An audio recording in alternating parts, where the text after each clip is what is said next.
And we'll be starting with Dr. Fabian Sanders, who's the head of the Yoga Foundation Language School of Tibetan Language. I won't say much more.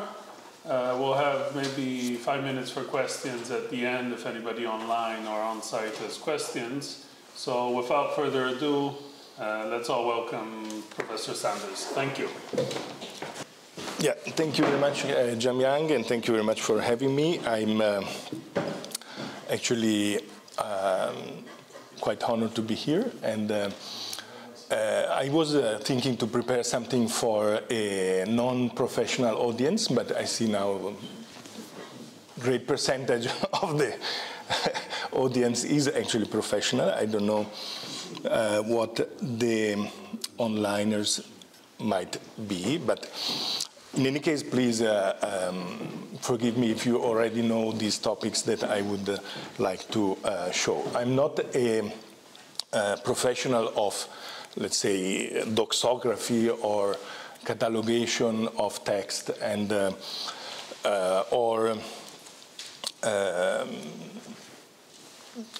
actually my relationship with Tibetan is just because I translate texts and I teach, unfortunately, classical Tibetan or Dharma language for those who are interested in a mostly freelance way outside of an institution. And all things that I would like to share today are based on mostly on my experience, because I thought that might be interesting for a non-professional audience. I'm sorry again for those who are professional. So I would like to start with a little introduction to what the language is in which Tibetan texts are written. When we speak of literature, in general, we are referring to some corpus of, it's a Western concept, not a Tibetan one. And we speak of a corpus of written texts, basically. Although some may think that the oral part of a culture is also included in literature, I don't think so, because litere or lettere is a word that refers to the written word. It is also true that in the Tibetan world, a text is never meant to be kind of transmitted or sent into the world alone, but it should always be accompanied by a commentary or an oral tradition which explains to the reader what it is about. Particularly, cosa? Più centrale rispetto. Sorry. Ok. Così.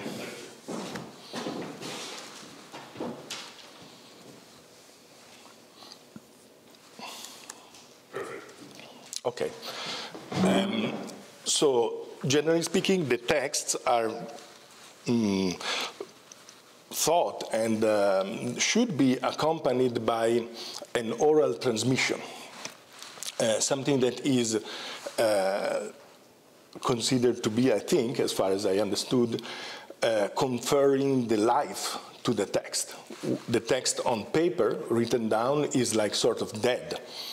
And when you get the lung or the oral transmission of it, it becomes, through the breath of the master who communicates it, it becomes alive. It becomes something with which you can have a relationship and which you can put to work, so to say, as a teaching and as a something that contributes to your spiritual life. So, in very short terms, we can, in my opinion, we can define the language that represents the Dharma in Tibetan. We can define it as Choke, or Dharma language. No, a language which was fine-tuned, specialized as a very technical and specific, specialized language to represent the Dharma. Initially, in the form of a translation from Sanskrit. We will hear about that from later on from the 84,000, very interesting and important project. And that constitutes the initial part. We have to think, we need to be aware of the fact that the Sanskrit original texts, which were translated into Tibetan, were already extremely technical. They were written in a language that was already, let's say, specialized as a sort of jargon, technical jargon, that has its value within and its understandability within that particular context. So it can be like compared in a way to Western technical languages, for example, the language of IT. No? It is a language that is produced and formed with a specific purpose to communicate in that field of knowledge. Okay? So I think, although there are many different opinions and also facts about that, the Dharma language was never, is never a ex novo production of a language. It is based on something that exists, on something that is already had several centuries of history, although it is very difficult to reconstruct these days. And it was kind of abstracted from the context and provided with a very technical lexicon, which was mandatory, was really a linguistic sector, that is that of the translators, to use, to obey, let's say, to the rule of a dictionary. No? It is extremely unique.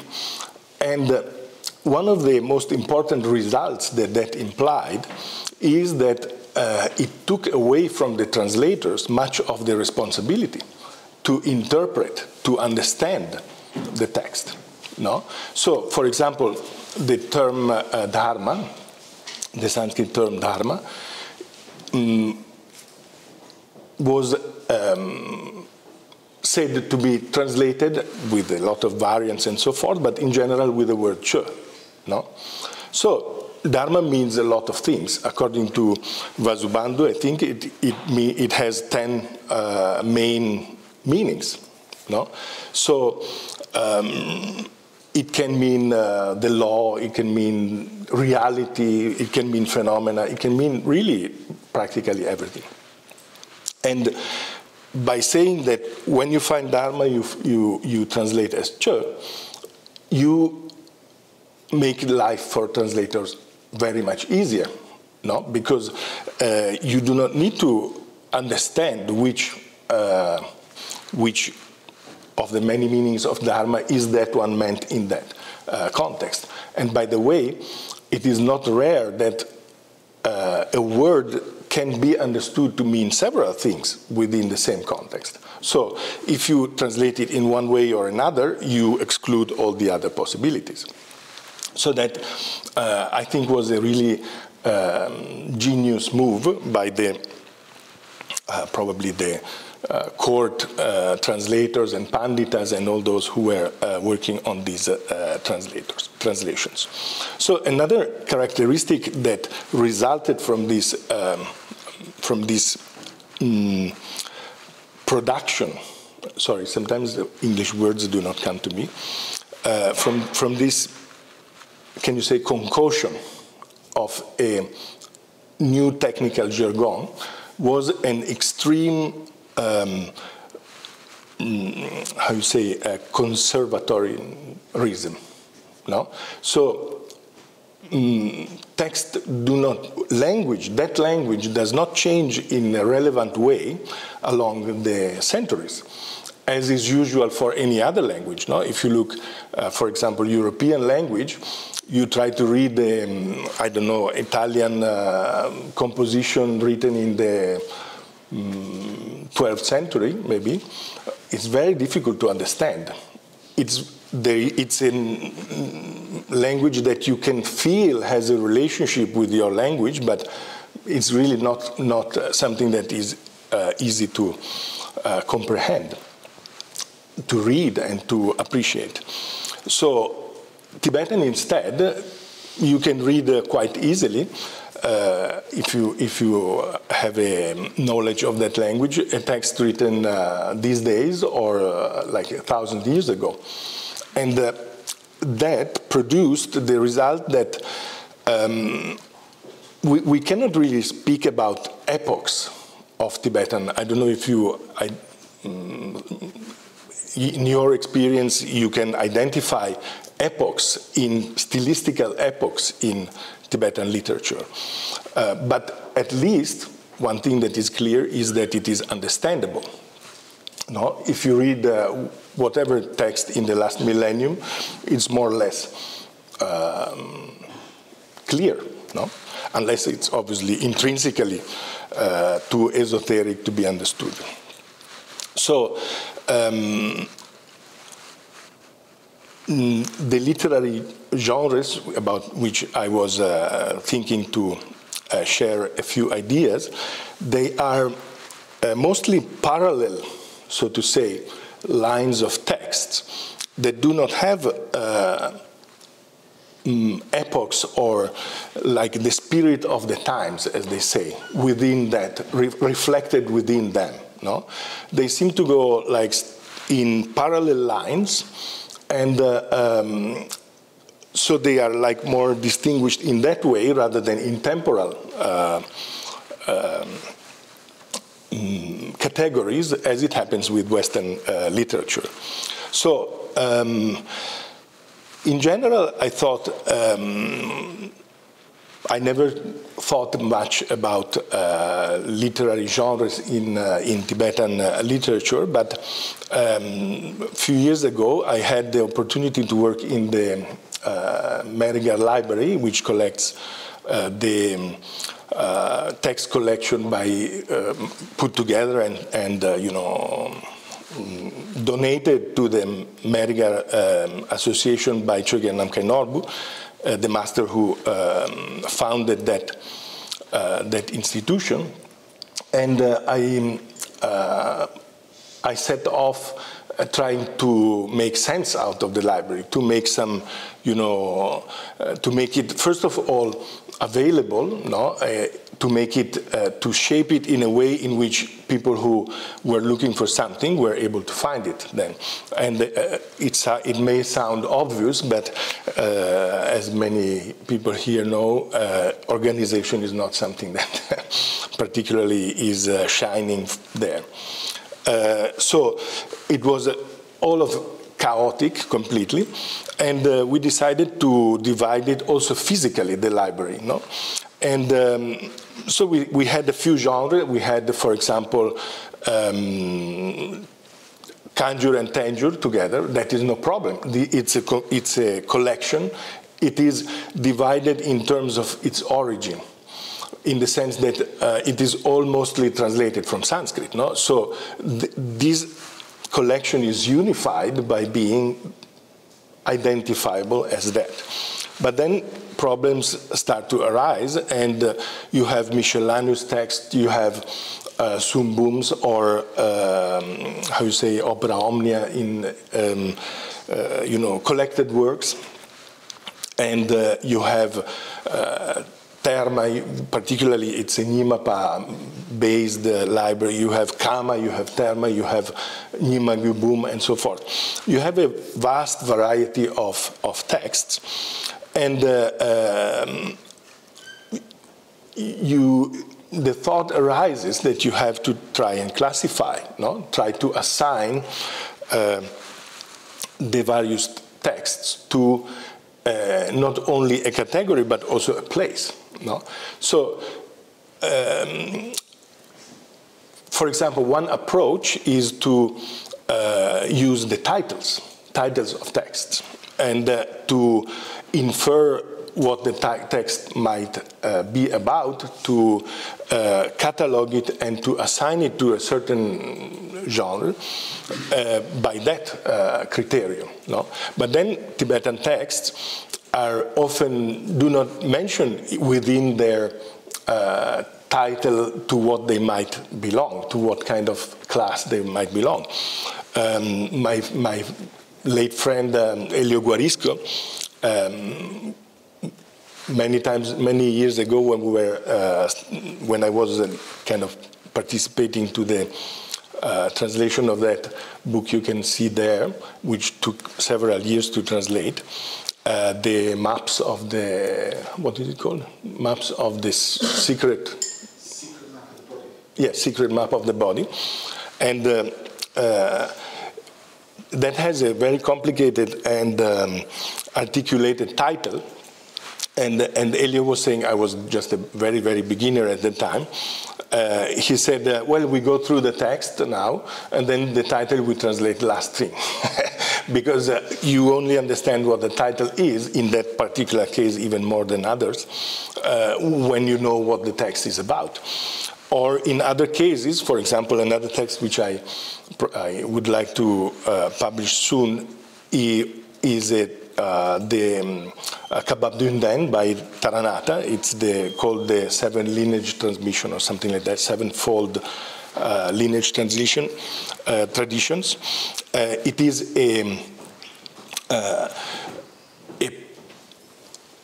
a text that you can assign to a variety of categories. So what you do with that?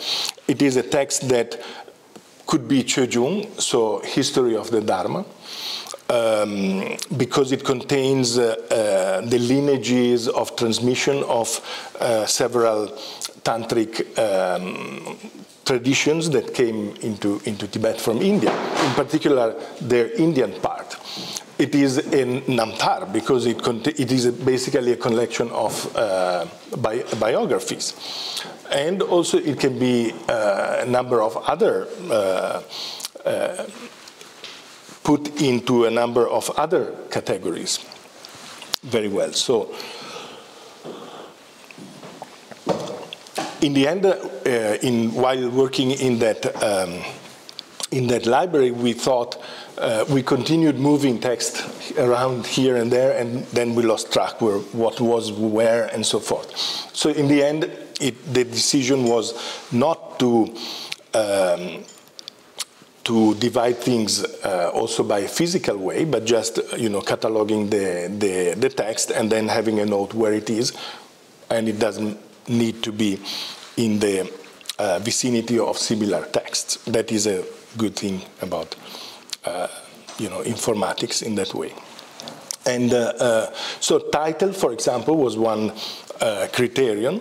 Another criterion that seems to be, particularly in the Nima school, an idea to or to posit a criterion to classify text, particularly those texts that belong to the so-called Nangtön-Giripa, the inner science, no, that is Dharma in its let's say, both doctrinal and practical aspects. So let's say the view, no, Tawa, or also the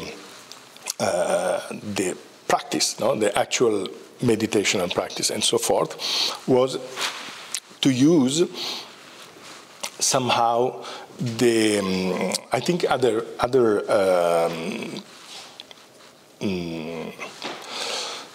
classifiers of Tibetan text also have used this criterion, is that of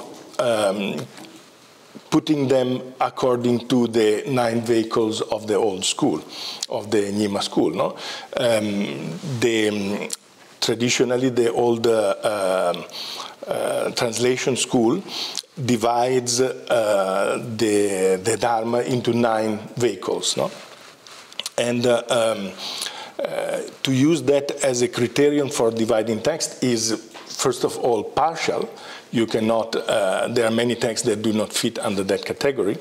And also, there are problems with that, because why, in my opinion, is that division important? Because it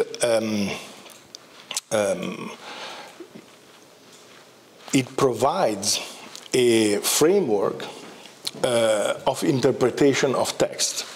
That is the way I see it. So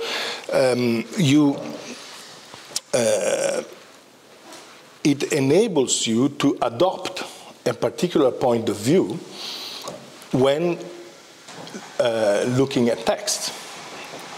That means the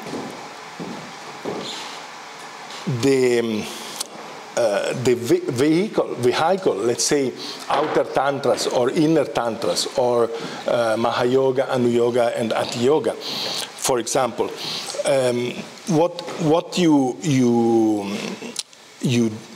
should do when you read those texts, when you know that you are looking at a text of that category, and particularly you are receiving a teaching on that topic, is that you should set your point of view in that category. No, the point in which or the reference is that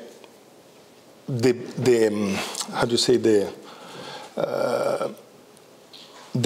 let's call it vehicle to which the text belongs sets your view on how to interpret it. No, I think I can do an example later on about that. In the sense that, for example, if you are well, maybe we can go into that. For example, I was translating a text or retranslating a text by Chogyam Norbu, which is called The Precious Vase, and it is a typically Drupta text, meaning, let's say, setting forth, at least in part, setting forth different point of view, different ways to approach the Dharma, and so forth. And there is a large part, of course, because that is his main interest, which concerns Mahayoga, Anuyoga, and Ati Yoga, so the three inner yogas of the old school. And this text is a very interesting format as well, and I like to use that as an example for another category of text. It is based on the Mengatta Tsering attributed to Padmasambhava, which is a very synthetic and let's say, core layout of these 9 vehicles. According to many, this is the initial point of presenting the Dharma in that way. So, when it comes to explaining the Dzogchen path, or the Dzogchen view, rather, the tower of the Dzogchen, the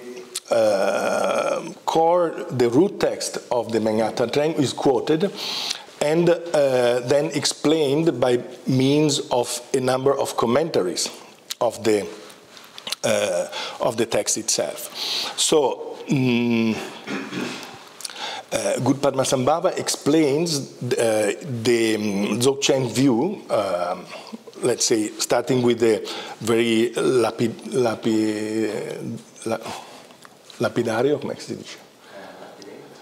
No, short and synthetic, like an inscription on a stone. No, very short expression of how the view of the Dzogchen is. No, maybe you know that, like all phenomena are from the very beginning the mandala of body, speech, and mind yeah, and one should practice once he has, and he has realized that. No?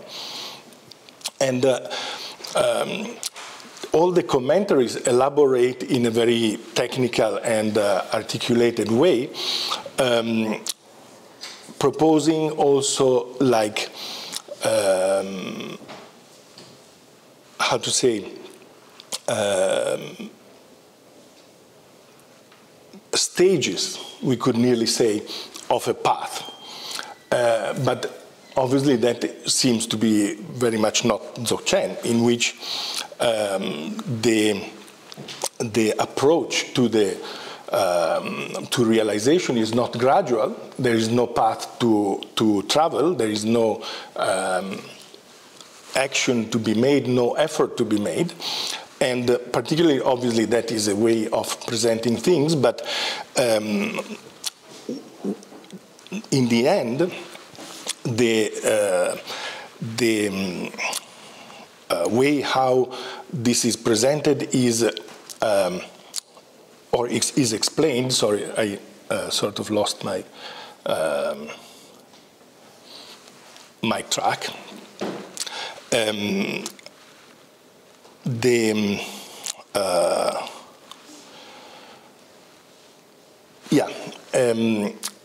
The master then, very interestingly, in my opinion, produces an explanation of why it is presented in that way, because Guru Padmasambhava explains the Mahayoga, the Dzogchen approach by means of using the language and the expression of the Guhya Garbha Tantra and the Guhya Samaja Tantra. That is the main tantras of the Mahayoga class. So he uses this way to express himself and to postulate the process of the path towards enlightenment as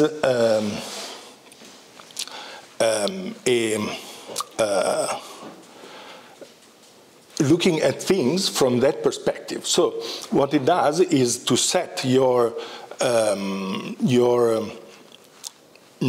approach. No, he obliges you to enter, or he tells you that you should enter into that position in order to be able to understand what is being talked about. So to come back to the initial part, sorry, I'm being quite fragmentary, to be honest.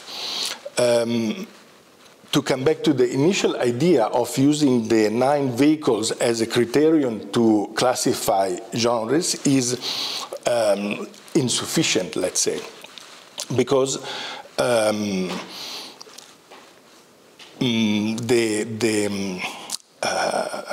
first of all, not all text can be classified in that way, and also because the function that this classification has is not dividing text, but setting approaches, setting points of view. And I always have thought that this is a particularly interesting aspect of the Dharma, that things are never, it is never possible to see things from one perspective and that's it.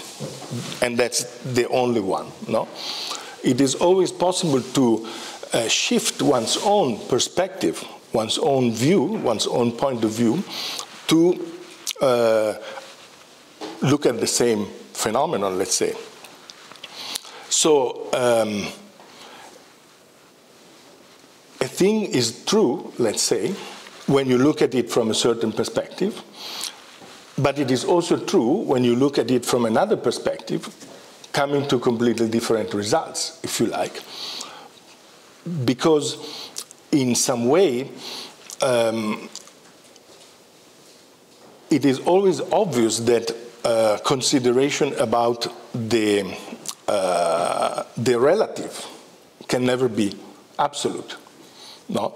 So the Dharma, let's say, or the text exposing the Dharma can be very much contradictory with each other. As long as you are able to shift the point of view, then this contradiction disappears. Because you know how to interpret things under the condition of being aware that that is true in that particular, from that particular point of view. I was quoting this precious vase text for also another reason, and that is because it is belonging to yet another category of, let's say, genres of Tibetan literature, and that is a relatively recent one. Rinpoche has used a traditional structure to present the content of his book. That is, using a root text, in particular the Mengata Tsering, and a variety of commentaries of it, Ronsompa and so forth. And basically the text is a sequence of quotation, is constituted by a sequence of quotation, which is very traditional in the Tibetan world. You quote authors and you sort of affirm and provide or dignify your point by quoting masters, famous masters who, you know, have adopted the same point. And yet, all of these quotations are linked by bits of text, let's say explanatory text, that are not in that language that I was talking about before, that Chöke or that Dharma language. They are written in the so-called modern literary Tibetan style, which is a kind of hybrid between the classical Tibetan, let's call it, and the more colloquial but literary style of Tibetan. No? And so he kind of provides a retranslation, let's say, of the contents of the quotation into something that is more accessible to people who have not studied explicitly and particularly that Dharma language and the content that it transmits. So, in fact, it can be placed into yet another category. No? Maybe we could call them modern commentaries on classical topics or on modern Dharma texts. No? For example, that is something that is also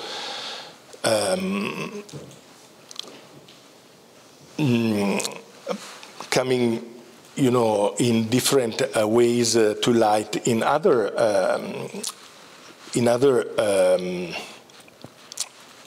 sectors that I have come across. For example, there is I'm working now on the Italian version of a text that is a collection of teachings by His Holiness Dalai Lama, and it is basically a writing of how you say transcription of oral teaching that he gave in various places based on a particular text. No? And the Tibetan language for that is this modern literary Tibetan, let's say, or a kind of, again, another hybrid with the oral language of His Holiness, but kind of refined and re-edited for being put into writing, no? Instead of being completely purely oral. So this produces a new sort of literary style that we would be able to identify.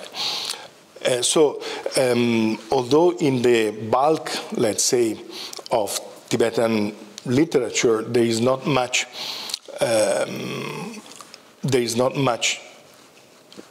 epoch or time-related change, like, for example, Western styles, no, like Romantic and so forth, modern, and I don't know, whatever.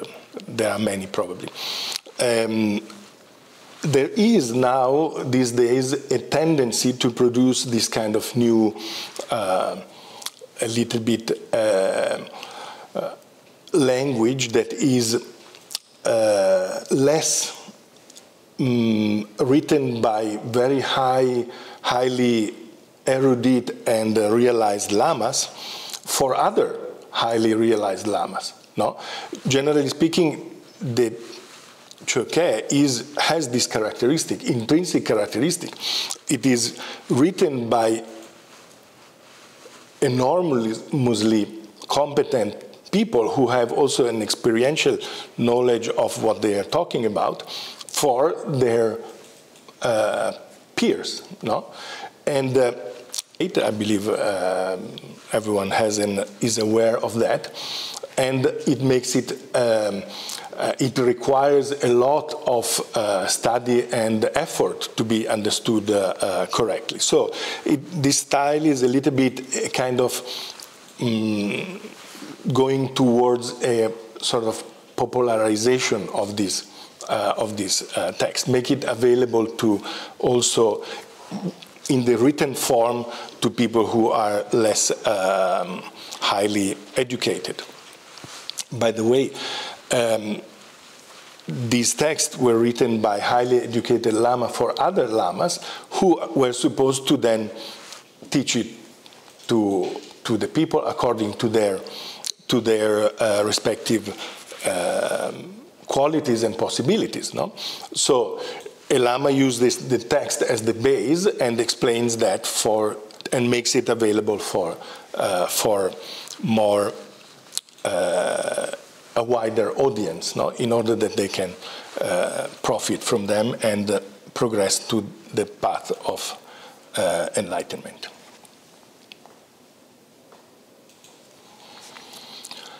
So, yeah, another maybe observation that I had that I was thinking to add is that one sort of technique that is, in my opinion, a little bit lacking, I don't know if you have other experiences about that, is the having fun category. So very rarely I found in texts something that is like a in which you can identify the idea of making people laugh, or using like comedy or the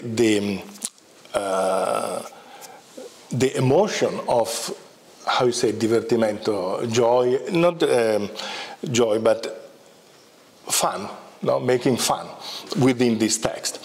Nevertheless, when lamas teach, they very often make fun. No, it is not in the text, but it is a technique of teaching that is definitely functional and does produce result, keeps your attention alive. Another interesting aspect that I wanted to mention, just to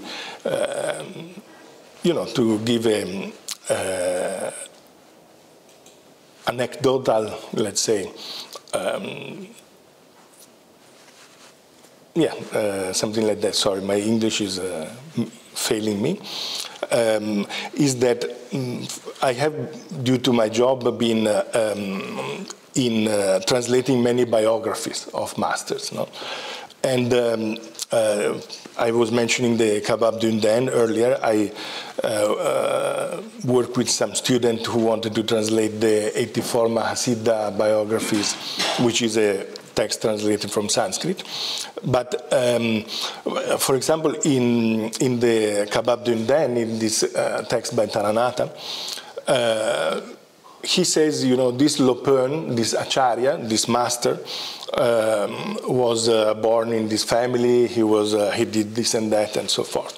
But he mentions and addresses the masters who are understood to be extremely you know, venerable and high masters, such as, I don't know, Virupa, Saraha, all these Indian masters of great renown. And he just addresses them as Lopern, no? But after that, and it must be said that Taranatha was probably one of the last masters in Tibet who had a relationship with Indian masters. He had two gurus coming from India. And probably, so his style of narration in these biographies is directly sourced from his Indian masters. No? So you can see that quite clearly in the style. Then, more recently, when you read biographies of other lamas, typically of more recent lineages and schools and so forth, the way how they address them is every time they mention, they say like 2 lines of titles and tulku of this, tulku of that, and adding a lot of epithets and adjectives and characteristics, even if they are like, say, minor figures in the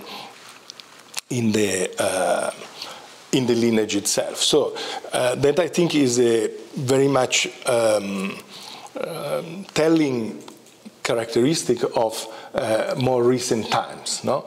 Nowadays we have to add a lot of words and adjectives and exalt things so to make sure that people actually take that for granted, whilst in the ancient time they had more like just Acharya, Lopern said this, did that, and so forth. Okay, so sorry for being a bit long and a bit